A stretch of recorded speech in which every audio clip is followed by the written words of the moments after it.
Okay, we're gonna go ahead and do our introduction. I am Kimberly Hong.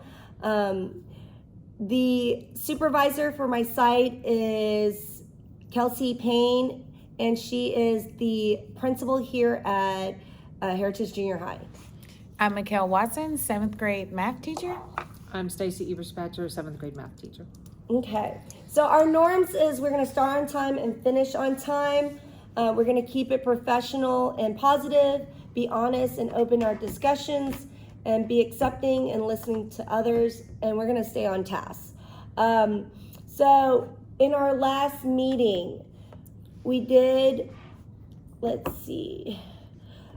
did meet up to discuss a different strategy we are using in the classroom to help grow our students, especially the EB, emerging bilingual students. And we're gonna bring supporting data to back up our findings. So like any of the math or science CBA, we're gonna share that. Okay, so let's go ahead and dive in. With all the strategies that you use, how is your CBA score looking? They are looking pretty good. Well, the CBA scores were a little low, but we incorporated more of the strategies after the CBA, and our test after the CBA was significantly higher. Oh, yes. did it cover the same as TEKS, or it was just a different topic? I mean, But it's all. But the thing, you're right, because science we have different topics. Y'all are all building on top of Yes. something. Mm-hmm. So okay, y'all are building. yes. Okay. And are you anticipating that it's gonna keep going up, or is it gonna be a roller coaster, according to like what TEK you're covering? I think it'll be a bit of a roller coaster, but I don't think it's going to go down I don't think it's going to go back down to where we started. Yeah. Does that make sense? Mm-hmm. No, I think yeah. there's going to be a little bit, we have another test on Monday, and I think if they're going to dip a little bit just because It's a Monday test. it's a Monday test and there is a lot of computation on this test involving decimals, and They're gonna get tired. It's gonna Yeah. be fatigue. yep. Okay. Yeah. Even though y'all give them 2 days for the regs. They get No, one. they only gonna get one day. Mm-hmm. Ooh. Yeah, that's what I'm saying. Yeah, And it's because on the Monday. last test it was 2, right? Yeah, because it was a CBA. It was the CBA, CBA. and it was more questions. It was 24 questions? Yeah. Yeah, it was more questions. So normally our regular tests, they only get the 1 day. They only get the 1 The day. 1 day, the 1 class period. Okay. So tell me a little bit more about this packet. And when did y'all start having a packet? So the packet was something that we've done. It's the very first time we've ever done it. Okay, because this is something new. Yeah, this is new this year. So we started it day 1. We didn't know how it's going to work, but it's been super beneficial working. Okay. Now what we did do was we started brain dumping. And I think this is the part that we're incorporating a whole lot more and making them use it. Okay, not just, it's just pretty on the paper. We have to force them to use it. And that's when we saw the significant growth, when they were forced to use it themselves. And in our packet, we incorporate little brain dump areas, like they have to okay, we're gonna brain dump. What have we done in this unit in quarter 2? I do quarter 2. I'm like, what have we done in this quarter so far? And they have to tell me, and then we put it on there. And I'm like, okay, and today we're gonna add this, and I tell them what we're gonna add. Right. And then next day, there's the brain dump again. I see. Y'all incorporate into the packet, and it's like a daily thing. Right. Okay. And how's it front loading everything in the beginning? I mean, that's what the packet is. It's been a lot of work this year. To build it, I bet. Yes. But our instructional coach has helped us a lot. She's been very helpful. And next year, it will save us a ton of time. Right, because it's already done. Okay. We've already said if they move us out of 7th grade math next year, we're going to be very bad. But the packet, because they have the whole entire unit, and so with this here, this unit only took 5 days. Okay, so they know what we're doing each and every day, what TEKS is covering. Okay, they know when a review is, and you know when a test is. Yes. So yes, this is what this is going over the front, and then we just go daily. So if there's a student that is absent, well, what is it that I need to do? What work did I miss? Well, what day did you miss? You missed day 2. Okay, so you need to do 3-11. Okay, so then they turn to page 3-11, and then they can do their work. Or if they're going on a cruise, can you give us the work? They're going on a cruise for 3-4 days. Cool. Here's your packet. Make sure you take your packet home because now you have all your absent work. So, how do they get support if they don't know how to do those problems? We have videos And tutorials. and tutorials in Google Yes. Classroom. Yes. Yeah. Okay, yeah. I took your advice last time because I know y'all pre-made your videos or y'all make it that day. I uploaded videos that they can watch as a review for their tests. Absolutely. I think that's better than giving them, because we have digital textbook that has like accommodation, like they can read the text to them. But I think the video is more interactive and better than the text, because I mean I can always give them the text to read, Yeah. but For our reviews, it's usually an extra credit review. It's not mandatory. And I usually make a video of me completing the review. So they work on it in class sometimes. So it just depends on the timing of the unit. And then they can go home and watch the video. They're encouraged to try to complete it on their own and then watch the video to make sure they did it correctly, or to help if there's anything, like if they didn't understand question number 3, they can watch the video on how question number 3 is done. And that's helpful as well. okay. And does parents get access to these videos? Yes. Yeah. Google Classroom. Everything is loaded in Google Classroom. Okay. I post a blank copy at the beginning of every unit. Mm-hmm. That way when a kid's absent, I'm like, if they left their packet at school, there's a blank copy in Right. Google Classroom. And I post, like yesterday, I posted all the answers to what we did in class yesterday, because there's so much practice in here Yes. that it's more than they can do in class. And we don't assign, sometimes she does, but I don't assign it as homework. I tell them it's extra practice, and the answers will be in Google Classroom if you want to check your work. And if there's any that you don't understand, come to tutorials or ask me the next day. And they're doing really well. Oh wow. What's motivating them to like go home and do the practice? Because like that is one of the things I have too. It's like, okay, I only have limited amount of time to give you the information. I don't have time for you to practice, so it's homework. But then like you said, I gave them all these videos, and that's the stumbling block. Is like I have the information there for you, but you need to go and access it if you are struggling. And I don't know, they are not accessing it online. I don't see a lot of traffic up there. Do you let the parents know that it's in there? I do. I do let the parents know if there's a test, and yes, everything is in Google Classroom. I said. We probably send out more Class Dojo messages between the two of us than all of the other teachers combined. Wow. Yeah. Okay, so constant communication. Constant. Like yesterday when I said extra practice on pages, whatever it was yesterday, 14, 15, and 16. Answers will be posted in Google Classroom at 2:55. Encourage your student to do them. I send out a Class Dojo message almost every day about what we did in class and what they're coming home with. And when there's failures or questions, are they responding back? Yes. Okay, good. Yes. So we communicate with parents a lot. And because we communicate with the parents, a lot of the parents have started making the kids do the practice work. at home. And then the students became more successful. And then they started wanting to do it on their own because they liked the feeling of being successful. Right. Okay, Right. yes. And then They sometimes don't feel like they're failing all the time. And then Yeah. sometimes they'll find our mistakes. Hey, this one wouldn't worked out right. My dad did it, and he didn't get it worked out right. And then we'll look at it and we'll be like, "Oh yeah, you're absolutely right. We made a mistake." Wow. That's That's how you know they're learning. Right.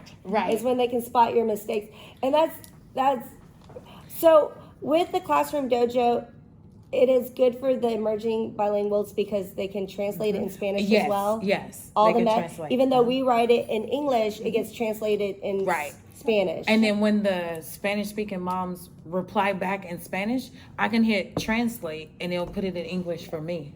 okay. Because they'll write back in Spanish I and did- then I'll have to translate it back in English for me. Yes, I did had a couple of messages in Spanish. So that is great because like I feel like I feel like bilingual parents, they are really involved in their kids' education more than you think, even though they're busy working and taking care of their kids and stuff. But they like to be in the know, you know, and like just not be left out. Yeah, absolutely. Yeah.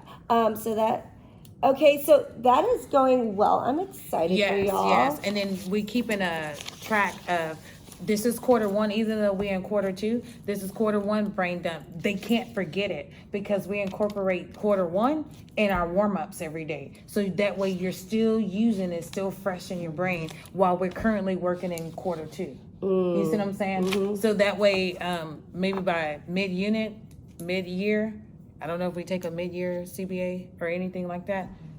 And It's some gonna of be this, both. like, we haven't done this yet, we haven't done this yet, we haven't done this or this, but it's still there. They Because know we're it's gonna coming. get to it. Okay, I'm excited for them to plot points and for them to do rise over run and know what a slope is. Oh, yes. But your kids are listening, because we did, before this last Because test, it was, we I did was- proportional reasoning, and they had to do distance equals rate times time. And they're like, we've We been did doing that this in science. Yes. Thank you, Yes. because it We was. hear it. We hear it. I was like, I felt like it, with y'all's help, I was able to get through it, but it was hard. Like They listen. They hear you. I Yeah. was like, y'all get this because we did graphs. You know how hard it is to do graphs, Yeah. and we looked at those graphs and we analyzed it every single day up until the test. And even though they were sick and tired of looking at it, they got used to it. You Yeah. know? Yeah. They might still struggle knowing how to read it and calculate a slope, but they know the trends. So hopefully they know what a positive slope is and what a negative is and what. Well, that will help us. Yeah. When we get there, that'll help us when we They're get there. gonna say, we did this. We in did this science." already. Okay, good, because Great. there's a lot of math and science. Right. Right. So it's gonna be good. It's gonna be All right. So for me, our CBAs, first of all, it makes me a little nervous because there's a little change in our staff. Miss Gainstein, she changed from 7th to 8th now, solely 8th. So she does 8th, all of the 8th regs, co-teach, plus biology. Of course, she always does biology. And then Vincent came down and did 7th grade science. I didn't know they'd switched all their classes. Not all, because like Vincent still has like 3, because I mean, she still has 3 Eighth. 8th grade, but she's doing more of the 7th grade, which is, she's finding it to be a lot better. good. Just because, like you said, with the STARS test of subject, it's like you can't ever stop. And that was another thing, is like we have to give our students the ability to practice, and sometimes if it's not done in the classroom, it needs to be done at home or during academic hour. Okay, so my thing is with so teachers work and students work. Okay, so am I not, for the brain dump, I feel like I like it when they draw pictures instead of just writing out like definitions that they know. Like I like them to draw diagrams or pictures and stuff like that. So we've been practicing. I love the fact that because we give them scrap paper at the beginning of the test, and I'm sure y'all do too, of course, but like a lot of times they never use the scrap paper, you know? And so now they're actually writing stuff on it. Even we make like, it a grade. Yeah. you make it a grade? It's a separate grade from the test. It's a daily grade. Is a daily grade? Okay. Maybe I should do that just to encourage them, like just encourage them to think, you know, like Yeah. think about it. I mean, a lot of them I see like drawing pictures and diagrams, and like you said, it's their own personal brain dump before the test. But yeah, I might consider taking it as a grade. That would be a great idea, actually. Yeah. Yeah, no, absolutely. Now, the It- lowest grade we give on it is a 50. So If they it's- don't write anything. Yeah. Okay. I mean, but you want the free 100. Make this the easiest 100 you can make. Yeah. Oh You yeah. can get. Yeah. So, and that's what I tell them. I say, this is the easiest 100 you're gonna get. Yeah. Take advantage of it. I think it's good. It just stimulates their like like, what do you know, and get them thinking during the test instead of just skimming through the questions and answering them.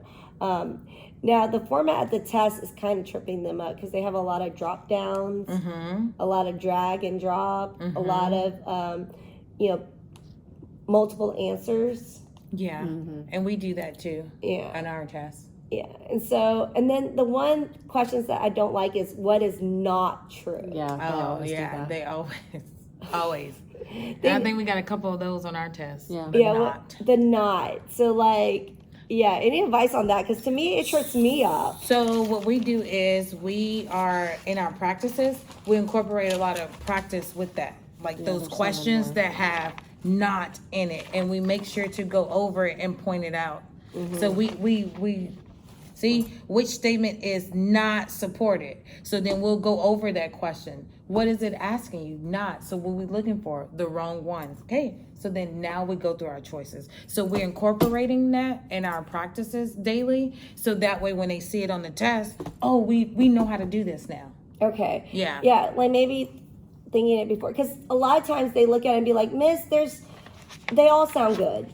And Yeah. I'm like, well, that's because the question is asking for not. Yeah. And they're like, yeah. So like it trips them up. Yes, all the time. But yeah, so we try to put as much like test-like questions that they will possibly see and go over it and practice and practice. Because we do have so much practice in here, we strategically pick which ones we're gonna do first. Like we may tell them, okay, you need to circle 2, 10, and 15. Make sure you do those first and then go back and do the rest of them. Because it's all good practice, but some of them you just need to hit a little, Right. like you need to make sure they see it. Right. Yeah, yeah. Especially like if we know that they're not getting the not questions, okay, let me make sure you guys are doing those. And so when we do the mop sequence and going around, we can point those out. Okay. That's good. Is there any other strategies that that we discussed last time that are useful besides the brain dump? How is the vocab? Like, do y'all still give them vocabs? No? We've actually started incorporating it into our Packet? Okay. So you do. We sure did. it's in the And next and one we too. did like how you told us, like put the Oh, yes. Spanish one so that way the ELLs can be like, oh, okay. That's what that word Okay. is. Great. Yeah. Yeah, we did. So that is great. So you are using the Spanish word and the English word to help the EB kids. We're not saying the Spanish word, Well, but yeah. it's there. Yeah, it's there. Yeah. But like a lot But they feel successful when they try to tell me what it means. They're like, you didn't roll your R's right. Miss Watson's so silly. That's why I like to use this word. But hey, you're right. And I let them say it in front of the class, and then we move on with life. Yes. Okay, then I'll call on the next one. Hey, can you say the next one? Ratio. It's comparing two things. How do we say that in Spanish? And then there they go. That's their time to shine. Oh, yeah. That's great. Because, like, I know two of the low EB's kids, they don't really talk. Like, Mine don't either until they see something that they, and I'll be like, percent. How do I say that in Spanish? okay. That'd be great. Maybe. Yeah, because normally I give it to them, but I don't try to say it. But, like, that's great. That gets them to participate. Yes. Yeah. It's small things. You got to start with small steps. Okay. Yes. That's great. Because, like, and then also, are they coming to you for tutorials? Because they've been coming to me for tutorials of the EB kids. One of them did. And I had to use Google Translate to help her, but Braylon? Oh, So, but I think I got Miss Garcia. Okay, Miss Garcia and me talked, and she said any students, LEP students that, or any students that need a translator, she can call for y'all and let them know how they're doing in the class. And she kind of wants to know how they're doing ahead of time because Mr. Walter is the EB coordinator, but Ms. Garcia knows all the EB kids. Right, She's right. working with them for years. And she knows their parents and stuff like that. And I find that really useful. Like a lot of times I will email her and tell her to call these kids for me and translate in Spanish. And she also comes and visit them during academic hour or during other periods and pulls them in and helps them as well. So anytime, even when they don't finish the test in my class, they can always finish the test in With her her? academic hour. Okay. Well, that's good to know. Yeah. So she'll help you, and she'll definitely like call the parents for you, which is always great communication. Awesome.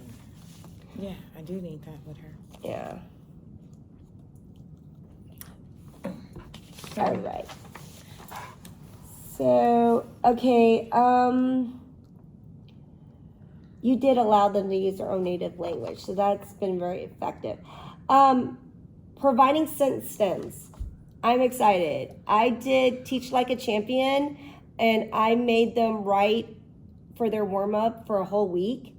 And when it came to the free response on the test, I think I only got like 1 or 2 who didn't answer, but everyone put an answer. Wow. So like it was like a step up because Yes. because a lot of times they'll be like IDK, you know, Yeah, or yeah. they don't put anything at all because it's intimidating for them to like read it and then type it up. But you know, like, and we talked about using academic vocabulary. Like I would let them write in their own language or whatever they want to write, and then we would revise it and try to put it in academic language because that's hard for them. But then once they get used to it, I mean, that's the goal. It's for everyone to write. Yes, everyone are right. Yeah, I think that's made a difference as well. As long as everyone is writing and then you're circulating around to make sure and checking, that's making a difference too. Because I was looking at from our CBA, as a percent of AJH, we had a 53%. But when we started this sequence, we went from a 53% to a 76% on the next test. So that was the difference between the two. Wow, that's a big jump. It's a huge jump. It's a lot. Yes. Y'all did some Yes. miracle work. Well, I mean, Yes. No. but even looking at like, let's see, second year or our bilinguals here. So the first test, the bilingual score is 68%, the EBs, to a 92. That's in first period, yeah. Oh, in her first period. Yeah. In the first I don't period think we class. have the breakdown for Oh. all of age. Oh, students. for all of it. But yeah, but that's just her first period. But I mean, like you go from 68% for the EBs to 92%. That's almost like everybody. Yes. Huge gains just by making small little changes. Okay. And that starts with practicing the brain dump, having the vocabs Right. in the packet, Right. having them in their native language if needed. And then doing like how you say, like, make sure everybody's writing. Okay, make sure everybody's writing. Make sure the pencil is moving. Okay, that made a huge difference. That's something we weren't doing before, like as aggressively. Yeah. Okay, yeah. I mean, writing is always hard, and we do it intentionally, and it's working. So that's really good. Intentionally. Intentionally. Yeah. That's the word right there. Yeah, and we're gonna continue to do that all year. Oh yes, if I'm gonna make successful changes like that, then why not? That is actually really great. I think having everything in front of them ahead of time is gonna be a game changer. These packets. Absolutely. Yeah. Okay. So in my second period, that's my heavy EB class. So the first test, they scored 45%. Well, that's the CBA, yeah. To 71. Making that small change. Wow. Everybody writing, being super intentional. Super. Yes. I still have some of them responding in Spanish, but we are working about using like Translator or something. translator or something, or like just some of the words kind of coincide. Like I was looking at your proportion, proportion, like it's using words that I know that that I could tell that's almost like it would be helpful, but Now that might be a little bit harder with For those science words. Yeah, yes. those science well, words. I mean, now we're talking about planets, so I need to look into that. But when we're talking about like human systems, a lot of the words coincide. But yeah, you're right. It is a lot harder. I depend on pictures a lot. They love pictures. They can draw it. They can point to it. They can tell you what it is. It helps them remember too, all the kids, not just the EBs, but all the kids. It helps them remember. Yes. Yeah. The more that's the thing is like, I thought maybe my misconception was their handwriting is so horrible. Why would I make them write, you know? It's so bad. So why don't I just put all the notes online and they type it up, which I do sometimes, but like, no, they need to have that pen to paper, you know, writing, and they might not always know what they're writing, but at least they're writing, you know. That's it. That's all you need. So that was kind of like something that I'm being really intentional about. It's not, are they able to read it? Not so much if I'm able to read it. Yeah.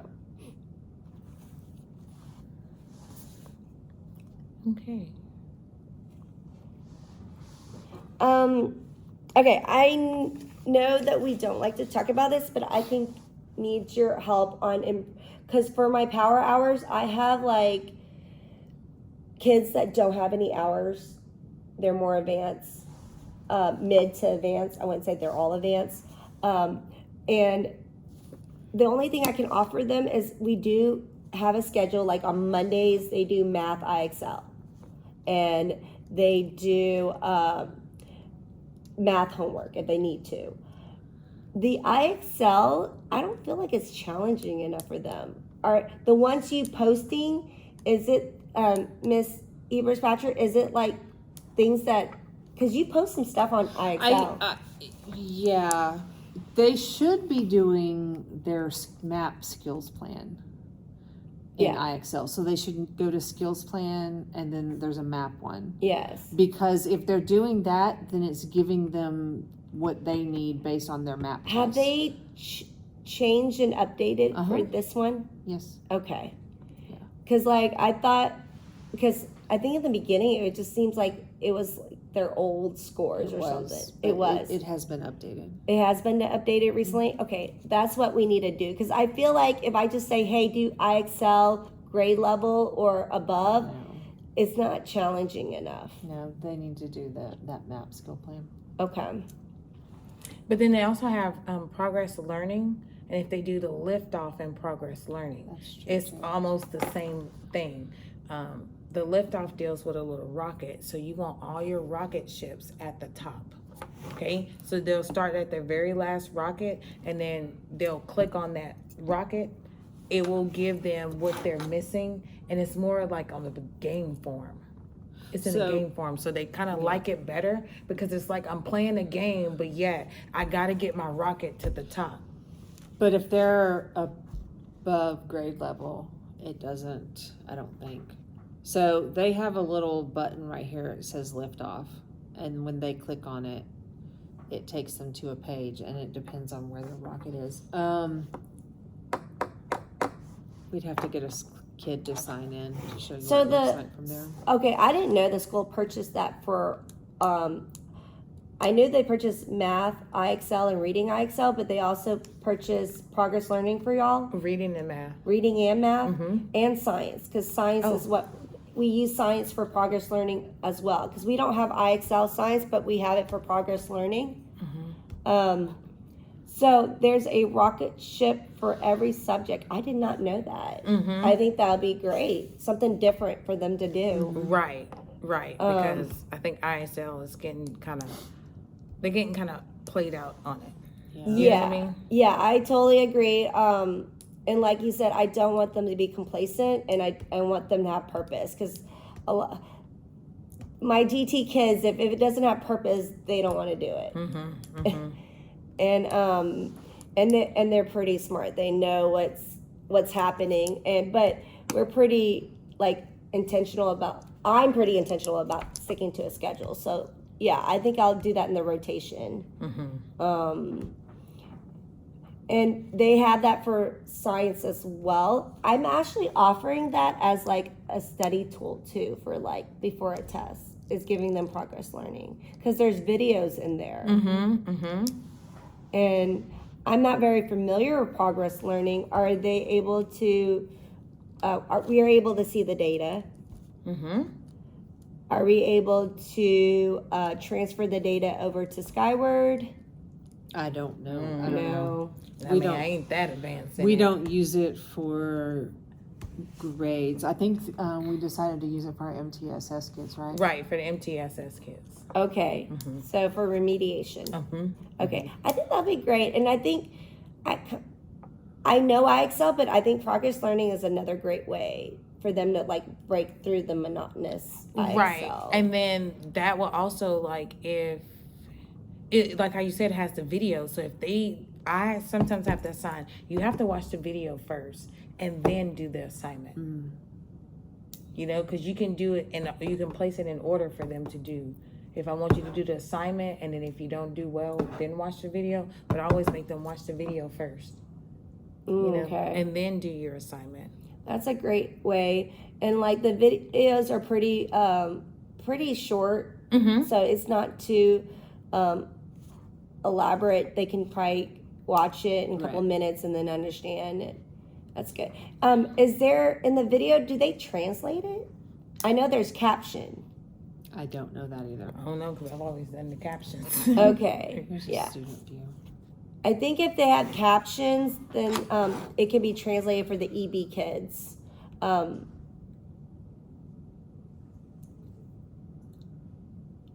Yeah, so they just click on, so they go to liftoff and then, Oh, yeah, they can click on math science. yeah.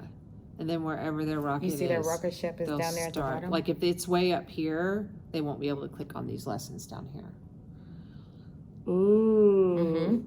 Okay, cool. So it, and yeah, And if they already done the lesson, they can't do it again. I don't think so. No.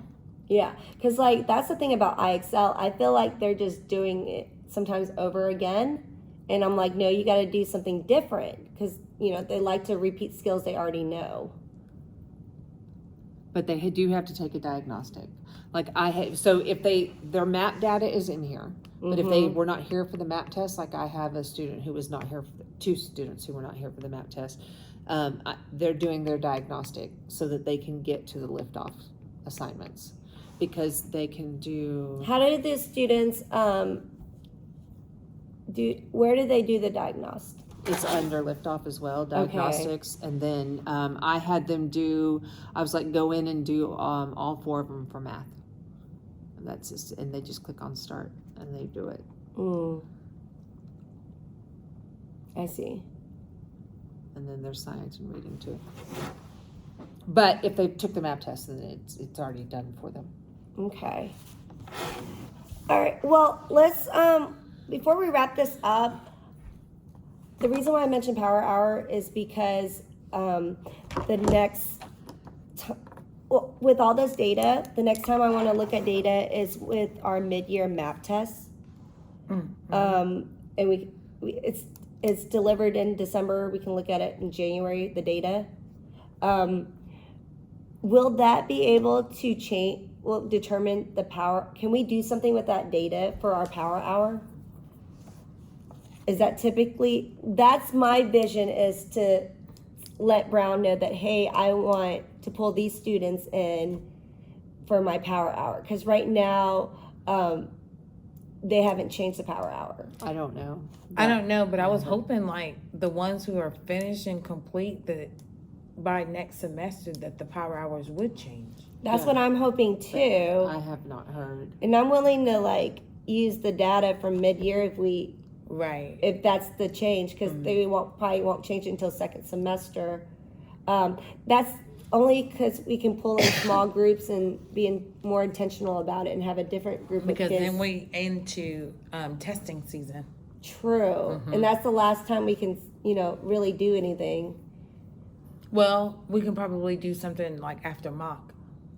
See, the thing is, I am not a STAR tested subject this year. I mean, I did do 8th grades star 2 years ago. So we definitely had like a star review where we rotate with the teachers and all that stuff. I don't think they're going to do that for MAP. Mm-hmm. You know That's what I true. mean? That's true. So like, No, not for MAP. but I just like want to make sure that my students are like not falling or being complacent, because like you said, it is testing season. Their mind is overloaded with a bunch of stuff, and so I want to like keep them motivated And super engaged. and yeah. super engaged. And so we're definitely gonna have to think outside the box, because I know like any kind of motivation would be really great. Like I know we can't, I think by district we can't have a party or anything, incentivize or do anything. But That's what we were told last year, but I know other teachers at other schools did incentivize, so. they did I don't know if it's district thing or not. I honestly don't know. really, because like I was told that, but again, we want to acknowledge the kids that are doing well and that are Absolutely. growing. Absolutely.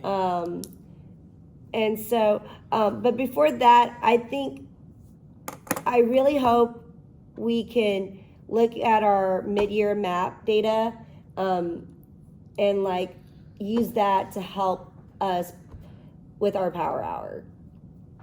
And that's something that I would probably propose to Miss Payne, the principal, so see what she can do, because I thought the power hour would be able to change which are our study hall, but it hasn't. And because right now me and Miss Medina are doing remediation. Like after every test, Medina would take a group of kids and we will remediate them, and then we would have them retest right then, and it'd be like 10 questions on Wayground. And the only reason why I like Wayground is because they have accommodations. Like some of them I can even take away a question. That it reads it to them, and there's different formats, like they can drag and drop. They can do write it, fill in the blank or whatever. It's just those type of things they need to get used to as well, because it's no longer multiple choice or free response anymore. It's like all these other things that they have the kids do. But yes, so we've been remediating those kids.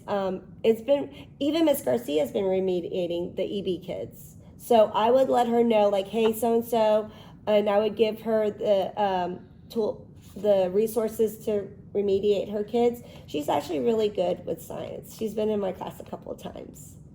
And she's probably good at math too. Miss Garcia, our para for the EBs, is amazing. Like the things she does in her academic hour is Let's amazing. go. Power hour, yeah. I had no idea. And she'll retest them for me, and then that's always been so helpful. Okay, so we have discussed our strategies. It seems like it's working for math and science, and I'm excited. And next time I'd like to go over our mid-year MAP data in January and see where to go from there. Thank you for being here, and course, we of are. course. It's a wrap. Bye. Yes.